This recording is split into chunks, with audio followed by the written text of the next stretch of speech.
Last board we have the DHD Mini Twin. This one has been seen all over social media, some of the DHD team riders. It's a beautiful board and our only fish tonight. Yep. So talk us through this one. Well, as you can see, ladies, it's pretty groovy. All right, we all like a little bit of colour and designs, and I reckon DHD has nailed it with that one. It looks unreal. And like most things, if you love the look of it, you want to ride it. You know, you want to use it. So that's what I love about this board, but it's also quite popular at the moment to ride twin fins. Particularly in Sydney, we don't get the most amazing waves, and we're about to go into summer. So when the waves are smaller, generally twin fins work really good, particularly this one. He's got two models of twins. This is the Mini Twin, which is designed for sort of 1 to 3 feet waves. Okay, a lot of volume up the front, nice and thick. This particular board is 5'9" by 20.5 by 2 3/8, so it's only 32 litres. It's the smallest board of tonight. It's just a fun, really groovy board. Twin fins just have a lot of momentum. Okay, when you take off in the twin fin, there's nothing holding you back. It feels like you're just sliding across the wave, and you really get to tap into what the wave's doing. You don't force your surfing with twin fins, which is why if you see any of the footage of the guys that really rip on the twin fins, like Asher Pacey or Rastovich or whatever, they're really stylish surfers. You don't have to be an amazing surfer to ride them though, but they have so much flow that they make surfing quite easy, because you just ride the wave for a long, you know, you just get a lot of momentum happening, and the more speed, they're very quick on the takeoff. The more speed you have, ladies, speed's your friend, because you can do more manoeuvres. It's like learning to, remember when you go to the mountains and you're trying to learn to snowboard or something, and it's really, the gradient's very flat. It's actually hard to start turning.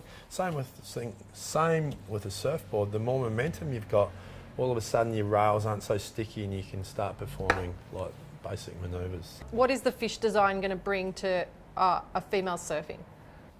A lot of it's aesthetics, because it looks cool. It looks like a whale or something like that. Okay, but I'm not supposed to say that. But basically, having 2 points like that, 2 deep points like that, is a point of control. So when you've got a really wide tail, remember we were talking about narrow tails more control, wide tails more speed, less control. So if you put 2 points on there, it just gives you 2 reference points, and the board will hold in better, and it'll feel a little bit more stable, and it won't slide, and it's just a little bit easier to engage your rail. So basically on the twin fin, you'll be going from rail to rail. Generally twin fins have got, especially small wave twin fins, carry a lot of width through the tail. So the whole fish tail design is practical. It looks cool, but it actually works. It gives the board a lot more control. And having the twin fins without a back fin, that's what keeps the board just, sometimes a back fin, same with quads, same with thrusters, sometimes a back fin will be, if the wave's not very powerful, it will create drag, and when you take it away and the waves aren't very powerful, your board will have less drag and more speed. So that's why twin fin fishes work really good. This surfboard retails at $8.95, including the artwork, which is a really good price, and it's a good seller. And obviously it comes in a lot, every size. Okay, this is fairly small. This is only 32 litres, but you know, if you've got something like this, it just makes you want to go surfing. It's very summery, you know. It's groovy. Like a magic carpet. Yeah, it is a magic carpet. It's a good name for it. Timmy, talk us through the difference between single and double concave, and what benefits those are going to have for the boards, and what we should kind of be looking for. Okay, without getting too technical, Sal, basically single concaves, any type of concave, what that does is it allows the water to flow through the bottom of the board quicker.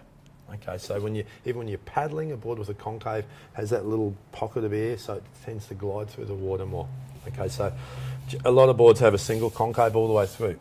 What can happen though, when you've got a single concave, that means that it's going to accentuate the rail shape and have a bit more of an edge on it, so less forgiving. Okay, more speed, less forgiving.